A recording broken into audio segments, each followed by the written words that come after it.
My girlfriend took a break to find herself, slept with other men, and came back begging, but I said no. And what followed left her speechless, because that's exactly how my 5-year relationship with Elena started crumbling on a regular Wednesday night. There was nothing special about it, just me, her, and some leftovers from our favorite Thai place. But that's when she hit me with those ridiculous words, "I think we need a break." Now, I'm not the kind of guy who panics easily. I've built my life with steady hands. I own my house, have a solid career in IT, and like to keep things simple. That's why her little announcement threw me off for, like, half a second. Then it clicked. Elena wanted space. Fine, I thought. Let her have it. But she wasn't going to have it under my roof. I kept calm, though. I put my fork down, looked her dead in the eye, and said, "Okay, if you need a break, take it. But this is my house, so you'll have to pack your things and figure out where you're staying." The way she blinked at me, you'd think I'd suggested she move to another planet. "Wait, seriously?" she asked. "Yes, seriously," I replied. What does she expect, for me to stick around while she found herself? If someone's unsure about you, why should you be the one to wait around for them to make up their mind? I wasn't interested in being anyone's safety net. To her credit, she didn't argue much. Maybe she thought I'd fight for her to stay or beg for an explanation. But I wasn't about to beg anyone to be in my life, not even Elena. By the end of the night, she packed a suitcase and called her sister to come pick her up. She stood at the door for a moment, looking like she wanted to say something, but I just opened the door and held it for her. That's the thing. If someone wants to leave, you let them. You don't hold on tighter and make them feel trapped. You let them go. Once the house was quiet, I sat in the living room, staring at the half-eaten pad thai on the coffee table. It didn't feel like some huge emotional scene. It was more like a shrug moment. I wasn't heartbroken or devastated. I was just annoyed. I'd built this life where Elena had every opportunity to be happy, and instead of talking to me about whatever was bothering her, she decided to take the easy way out, a break. The next day, I packed up the few things she left behind, some toiletries, a couple of her favorite hoodies she always stole from me, and her dog-eared copy of Pride and Prejudice. I put everything in a box and stuck it in the hallway closet. If she wanted her stuff back, she could ask for it. I wasn't going to chase her down with a care package. Life without Elena didn't change much at first. I still got up at 6 a.m., went to the gym, and spent my days working on client projects. The house was quieter, but that wasn't necessarily a bad thing. I had more time to think, more time to focus on myself. It wasn't like I didn't care about Elena. I just wasn't going to let her absence throw my entire life off balance.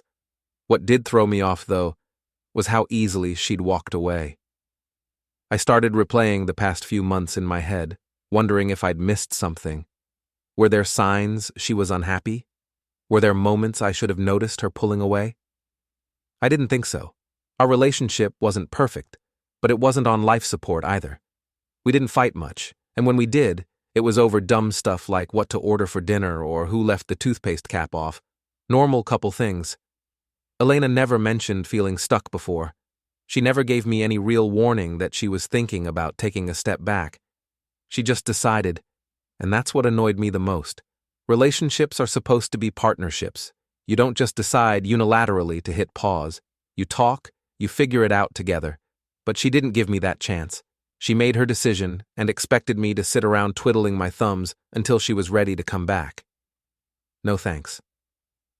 Over the next few days, I started hearing from friends and family who'd caught wind of what happened. My sister called me first. She left? Just like that? She asked, sounding more shocked than I felt. I gave her the short version of the story, and she was quick to reassure me that I'd made the right call by not begging Elena to stay. "Don't let her walk all over you," she said. "If she doesn't know what she has, that's on her." Then there was Alex, my best friend and unofficial therapist. He swung by the house a couple of nights later to check on me. He wasn't one for pep talks, but he did point out the obvious. "You dodged a bullet, man. If she's this indecisive now, imagine how she'd act in a real crisis." That stuck with me. If Elena couldn't handle the everyday ups and downs of a relationship, what would have happened when life got tough? What if we'd been married? What if there were kids involved? It was better to find out now before things got any more complicated. By the end of the week, I felt like I'd made peace with the whole situation. If Elena wanted her break, she could have it.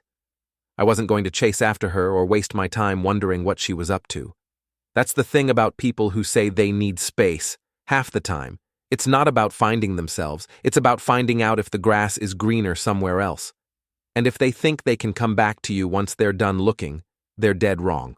I knew I deserved better than that, and I wasn't about to settle for someone who didn't see my worth. So, I kept moving forward, confident that I'd made the right choice.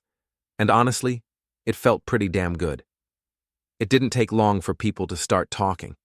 When someone moves out, especially when you live in a close-knit neighborhood and share a lot of mutual friends, the whispers spread fast. I wasn't the type to go around announcing, "Hey, Elena wanted a break, so she's gone now," but apparently she didn't have the same level of discretion. At first, it was just small things. A friend of mine, Jordan, texted me about a week after Elena left, "Hey man, hope you're doing okay. I ran into Elena at the dock last night. She seemed different. What was that supposed to mean? I didn't reply right away because I didn't feel like unpacking the subtlety. I didn't ask Jordan for more details either. Let her be different. She wasn't my problem anymore, but then another friend, Lauren, called me a couple of days later. "I wasn't sure if I should tell you this," she started, which is always a great opening line when someone's about to spill something you probably don't want to hear. "I saw Elena out with some guy at the tavern last night. Looked kind of cozy, you know? Cozy. That word stuck with me. Not because I cared what she was doing. I meant it when I said she could have her space, but because it confirmed something I already suspected. This break wasn't about self-discovery or whatever she claimed. It was about seeing what else was out there, and clearly she wasn't wasting any time. I thanked Lauren, told her I appreciated the heads up, and hung up. I wasn't mad, at least I didn't think I was. I wasn't jealous either. If anything, I felt a little insulted. 5 years together, and the first thing she does after leaving is hit up some bar with another guy? It wasn't even about me wanting her back. It was about basic respect. The whispers didn't stop there. Over the next week, more people started chiming in with their unsolicited updates. My neighbor, Janice, caught me outside while I was mowing the lawn.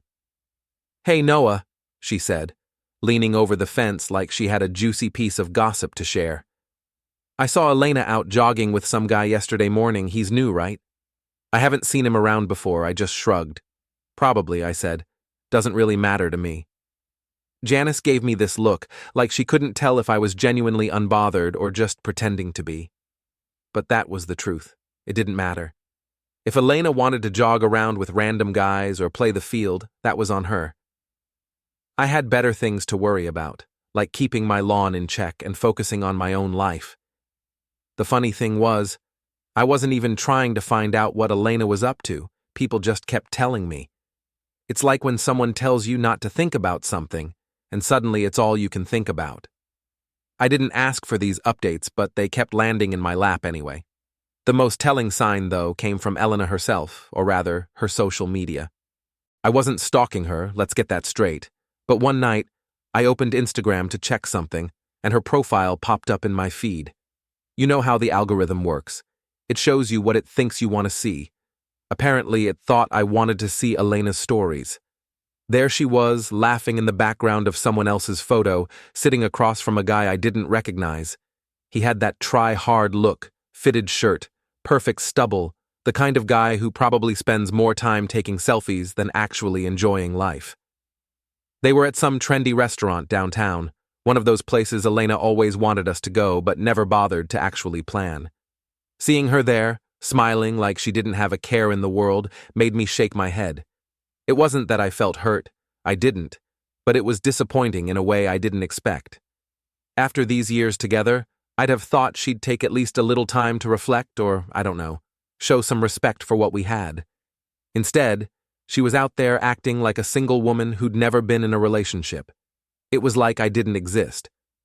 I closed Instagram and didn't look at her profile again after that. I didn't need to. Whatever she was doing, she could keep doing it. I had no interest in being part of her audience. One thing that did bug me, though, was how she framed the situation to people. A mutual friend, Rachel, called me one evening. "So, Elena told me you two were taking a break," she said, her voice laced with skepticism. But she made it sound like it was a farturant idea. My idea? That made me laugh. "Rachel, I don't know what she told you, but let's be clear. Elena asked for the break, not me. I just told her she couldn't stick around here while she figured it out. She needed space, so I gave it to her." Rachel sighed. "Yeah, that's not how she's spinning it. She's acting like you pushed her out or something. That didn't surprise me. Elena always had a way of twisting things to make herself look like the victim. I wasn't going to waste my energy correcting her narrative, though. If people wanted to believe her version of events, fine. The people who mattered knew the truth, and that was enough for me. The most ironic part of all this? The more I heard about Elena's escapades, the more confident I felt in my decision to let her go. She wasn't the person I thought she was, or maybe she was, and I just hadn't been paying attention. Either way, I didn't feel like I'd lost anything. If anything, I felt like I dodged a long-term headache. Every time someone told me about another guy she was spotted with, I just nodded and moved on. It became a joke between me and Alex. "Man, she's going through them like a buffet," he said one night. I laughed because it wasn't far from the truth. Elena wasn't finding herself. She was just trying to fill whatever void she felt with attention from random guys, and that wasn't my problem anymore. By the end of the second week, the whispers started to die down. Maybe people got tired of keeping me updated, or maybe Elena's antics weren't as interesting anymore. Either way, I felt a sense of relief. I didn't need to hear about her life. I was too busy living mine. Here's the thing, when someone shows you who they are, believe them. Elena showed me she wasn't serious about us. She wanted to see what else was out there, and I wasn't about to stop her, but I wasn't going to wait around for her either.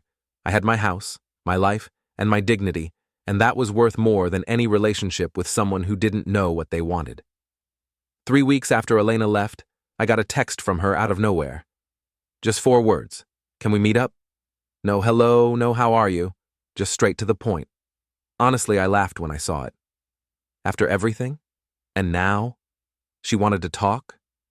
I wasn't about to jump at the chance to sit down and rehash whatever nonsense was going on in her head, but I'm not one to leave things unresolved either. So I replied, "When and where?" She suggested the park we used to go to all the time, this little spot downtown where we'd sit for hours, pretending life wasn't as hectic as it was.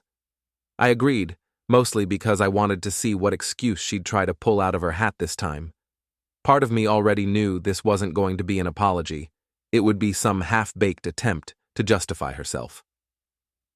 The day of the meeting, I showed up 10 minutes early, not because I was eager, but because I didn't want to give her the satisfaction of arriving first and feeling like she had the upper hand. I grabbed my coffee on the way and sat at a bench near the big fountain, sipping slowly as I waited.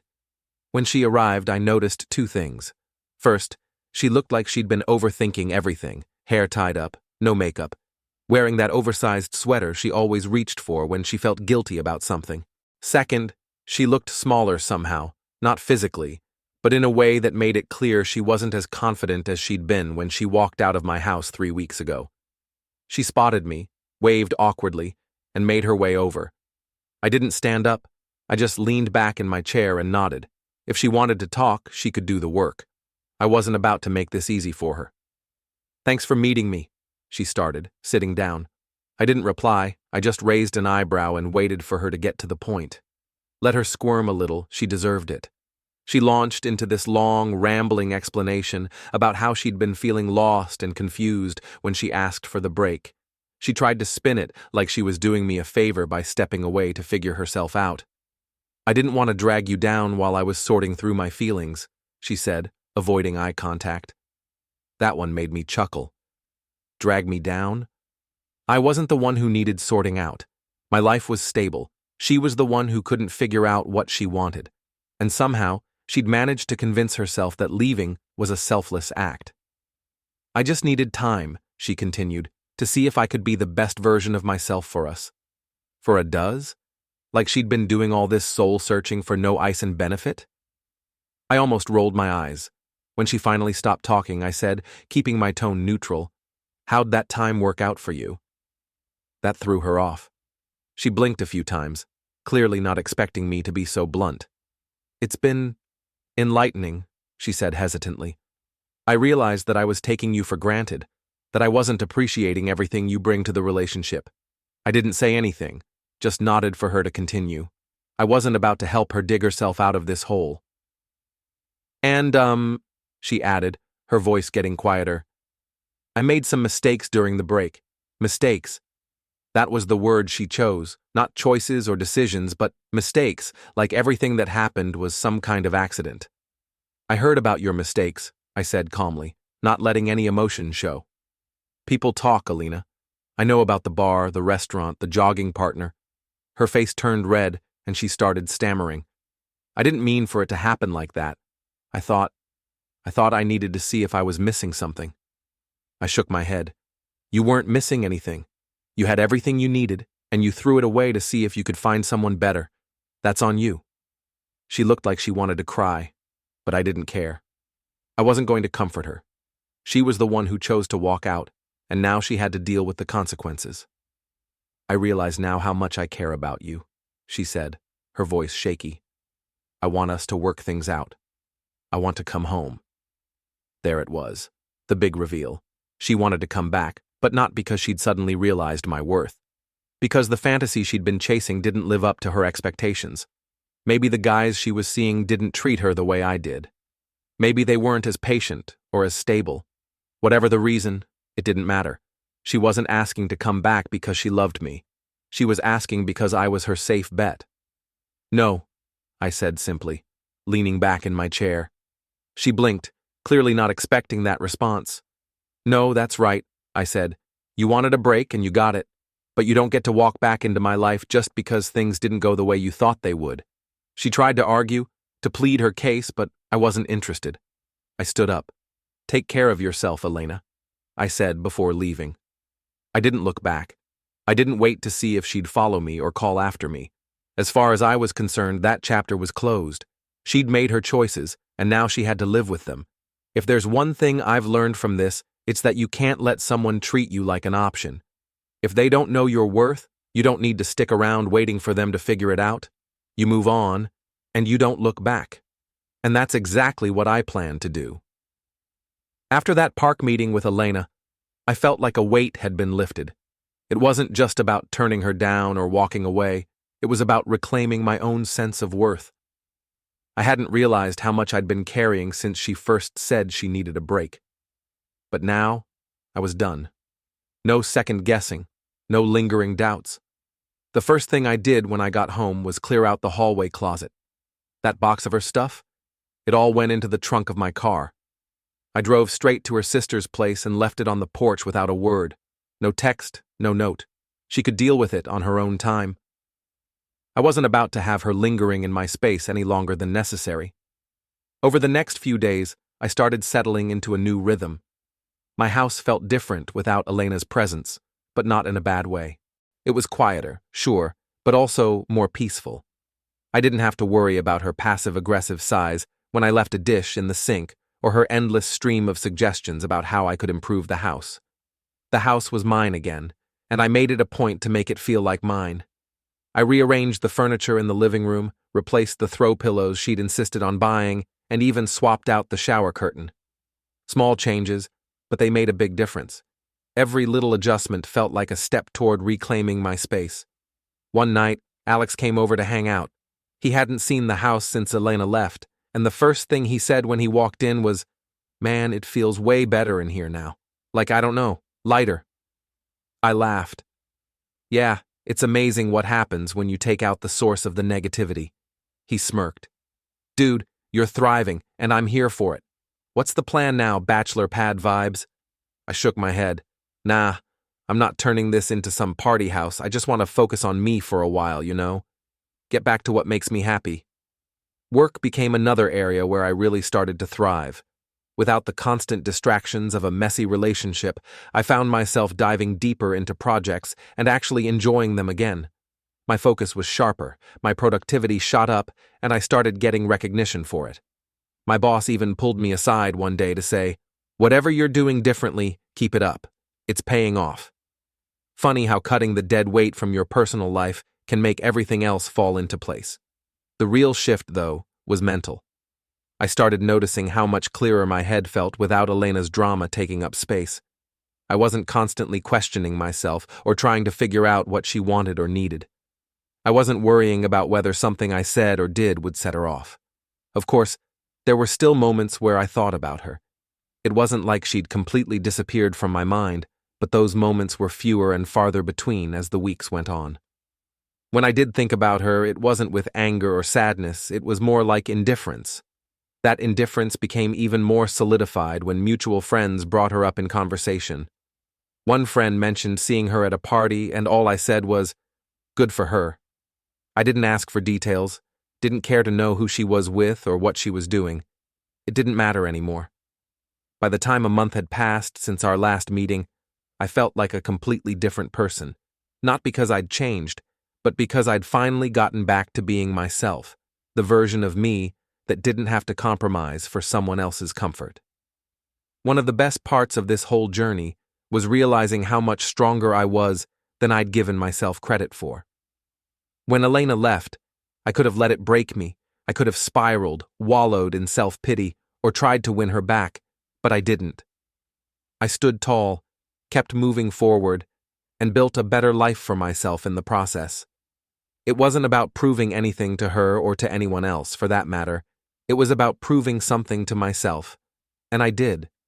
Sometimes the best thing you can do for yourself is let go of what's holding you back, whether it's a toxic relationship, a dead-end situation, or just a mindset that's keeping you stuck. Letting go can be the most liberating thing in the world. For me, that meant saying goodbye to Elena and everything she represented, and it was worth it. Now, standing taller than ever, I can say with complete confidence, I made the right choice. It had been about 6 weeks since Elena and I had any kind of contact. I wasn't checking her social media, I wasn't wondering what she was up to, and I definitely wasn't missing her. To me, that chapter was closed. So, when I got a text from a random number saying, "Hey, this is Ryan. Can we talk? It's about Elena," I almost didn't respond. Ryan? Who the hell was Ryan? I wasn't interested in any drama, and the idea of getting sucked into Elena's orbit again made me shake my head. But curiosity got the better of me. I texted back a simple, "What do you want?" His response came quickly. "It's better if we talk in person. Can we meet?" I had no idea what this guy wanted, but something about the message felt off. If it were Elena reaching out, I wouldn't have given her the time of day. But this was different. Against my better judgment, I agreed to meet him at a cafe downtown the next day. Worst case, I figured I'd waste 30 minutes of my life. Best case, I'd get some clarity on why this guy thought it was necessary to talk to me.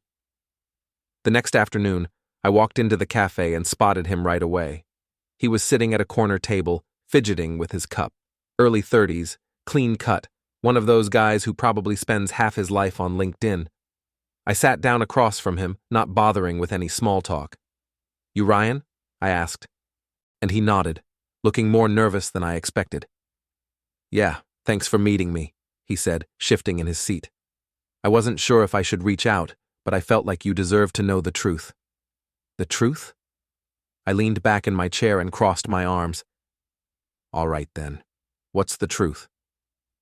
Ryan took a deep breath, like he was gearing up to confess something big. "So I've been seeing Elena," he started, his eyes glued to the table.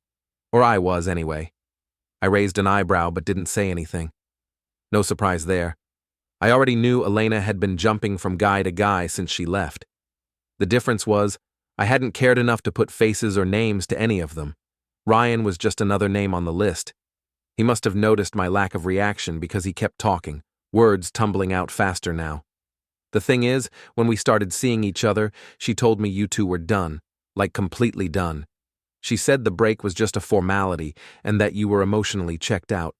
I almost laughed at that. "Emotionally checked out?" I repeated, shaking my head. "Yeah, that's not how it went down. She asked for the break. I told her to pack her bags. End of story." Ryan looked genuinely uncomfortable, which, frankly, I found satisfying. He was starting to realize he'd been played. "She made it sound like you were the one who didn't care," he admitted, like she had no choice but to move on. Classic Elena. twisting the narrative to make herself look like the victim.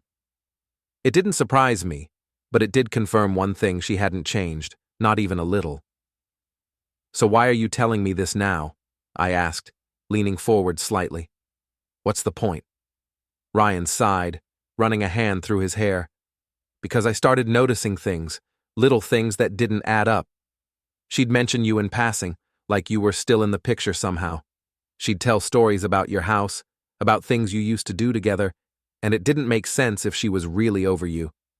I didn't say anything, letting him keep digging his own hole. The longer he talked, the more apparent it became that he'd been strung along just like I had, except I'd woken up to it a lot sooner.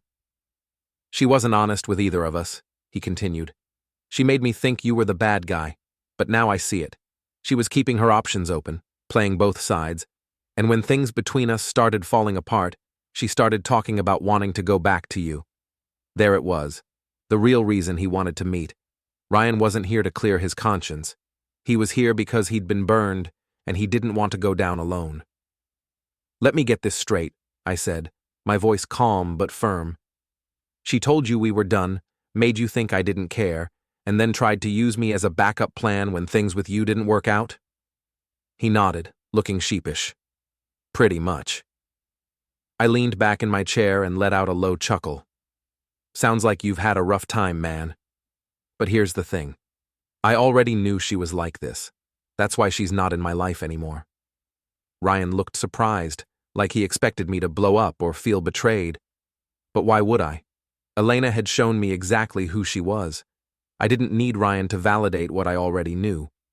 For a moment, we sat there in silence. Ryan fidgeted with his cup again, clearly unsure of what to say next. Finally, he looked up at me and said, "I just thought you should know. I didn't want you to think you were crazy or anything." "Crazy?" I repeated with a smirk. "I'm not the one who got played. I saw through her the moment she asked for that break. You, on the other hand." I let the sentence hang, letting him feel the weight of his own choices. To his credit, Ryan didn't try to defend himself. He just nodded, like he knew he'd screwed up by getting involved with her in the first place. When we finally stood up to leave, Ryan hesitated for a moment before extending his hand. I considered ignoring it, but decided to shake it anyway. No point in holding a grudge against someone who was just as much a victim of Elena's games as I'd been. "Good luck," he said, his voice quiet. "I hope you find someone who deserves you." "You too," I replied, though I wasn't sure he'd learned his lesson yet. On the drive home, I couldn't help but laugh at how messy the whole situation had become. Elena thought she could keep both of us on a string, but instead, she ended up with neither. It was poetic, really. She'd played herself. After my little chat with Ryan, I was done. Done with Elena, done with her drama, done with everything that even remotely involved her. I'd thought the door had already been closed when I walked out of that park, but meeting Ryan put the final nail in it. The confirmation that she had been stringing both of us along, that was all I needed to wipe my hands clean of her nonsense for good. But of course, Elena wasn't about to let things end quietly. A couple of days later, she texted me again. "Hey, can we please talk? I've been doing a lot of thinking, and I really want us to work this out." I didn't even bother replying. What was there to talk about? She didn't get to come crawling back just because things didn't work out the way she wanted. Silence was the only response she deserved. Ignoring her didn't stop her from trying, though. Over the next week, she sent more texts. Some were apologies, full of self-pity and regret. "I know I messed up. I wish I could take it all back." Others were attempts to guilt me into responding, "I just need closure. Don't I deserve that?" No, she didn't. Closure wasn't something I owed her. Then came the calls. I'd see her name pop up on my phone screen, and every time I'd hit decline without a second thought. It was almost laughable how desperate she was getting. She'd burned every bridge between us, and now she was scrambling to rebuild them with empty words. I wasn't buying it. One night, she showed up at my house. I was in the middle of a woodworking project in the garage when I heard a knock at the door. At first I thought it was Alex dropping by unannounced like he sometimes did. But when I opened the door and saw Elena standing there, I sighed. She looked different. Not in the "I've been working on myself" kind of way, but in the I'm not handling this well kind of way. Her hair was messy, her eyes were red, and she had this pitiful look on her face that might have worked on someone else, but not me. "What do you want, Elena?" I asked, leaning against the doorframe. She hesitated, probably trying to come up with the perfect thing to say, but all that came out was, "I miss you." I almost laughed. Miss me? The guy she thought she could keep on standby while she tested out her little flings? Yeah, no thanks. "I don't know what you want me to say," I told her. "You made your choice, and I made mine." "I made a mistake," she said quickly, her voice trembling. "I thought I needed something different, but I didn't. I had everything I needed with you, and I was too blind to see it." I crossed my arms and gave her a long, hard look. "You think you can just show up here, say a few nice words, and I'll forget everything you did? That's not how it works, Elena." She started to cry then, tears streaming down her face as she tried to plead her case. I didn't know what I was doing. I was confused, and I got caught up in my own head. "I'm sorry, Noah. I really am. Can't we just start over?" Her tears didn't move me. They might have worked on Ryan or whatever other guy she'd been messing with, but I wasn't about to fall for it. Starting over wasn't an option. "I'm not interested," I said firmly. "You wanted space? You got it. You wanted to explore other options, you did. Now you're dealing with the consequences of your actions. That's not my problem." She stood there for a moment, stunned into silence, then tried one last angle. "What about everything we built together? Doesn't that mean anything to you?" "It did," I said, my voice calm but firm. "But I don't hate you. I'm not angry anymore. I'm just not going to let you back into my life just because you realized you made a mistake. You need to move on, Elena. I have." Her face crumpled, and for a moment I thought she was going to argue again, but instead she just nodded, wiping her tears with the sleeve of her hoodie. "I'm sorry," she said quietly, "for everything." I didn't respond. What was there to say? I closed the door as she walked away, not bothering to watch her go. I felt nothing. No sadness, no anger, no regret, just relief. She was out of my life for good, and that was exactly where she needed to stay. After that night, she didn't try to contact me again. Maybe she finally got the message, or maybe she was too embarrassed to keep trying. Either way, I didn't care. My life was better without her, and I wasn't about to let her back in. I started planning a trip I'd always wanted to take but never had the time for. Life felt full again, not because of anyone else, but because I was building it on my own terms. No games, no drama, just peace. Here's the thing. People like Elena don't change. They might say all the right words, cry all the right tears, but at the end of the day, their actions speak louder. And her actions told me everything I needed to know. She didn't value what we had. She thought she could walk away, try something new, and come back when it suited her. But that's not how life works. Not with me, anyway. I don't regret the time we spent together, but I also don't miss it. That chapter of my life is closed, locked, and the key's been thrown away. If she's smart, she'll learn from this and do better with the next guy. But me? I've already moved on. As for Elena, the first I heard about her downfall came from Janice, my nosy neighbor, who had a knack for keeping tabs on everyone in the neighborhood. "Noah," she said, "did you hear about Elena?" I hadn't, of course, because I wasn't going out of my way to keep tabs on her. "What about her?" I asked, more out of politeness than genuine interest. Janice lowered her voice like she was about to spill state secrets. Apparently, she lost her job, something about messing up a big project and getting into it with her boss. I just nodded, not bothering to say much. I wasn't going to gloat about her misfortune. Not out loud, anyway. Over the next couple of weeks, more stories about Elena started trickling in, each one worse than the last. First it was the job. Then I heard through a mutual friend that her living situation wasn't going well either. Turns out she'd been staying with her sister after our breakup, and things had gotten tense. Her sister apparently got tired of Elena's freeloading and told her she needed to find her own place. From what I gathered, Elena wasn't exactly drowning in options.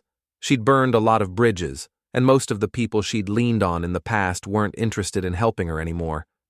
She ended up renting a room in some sketchy apartment across town, far from the cushy life she'd been used to. Inside, I couldn't help but feel a little vindicated.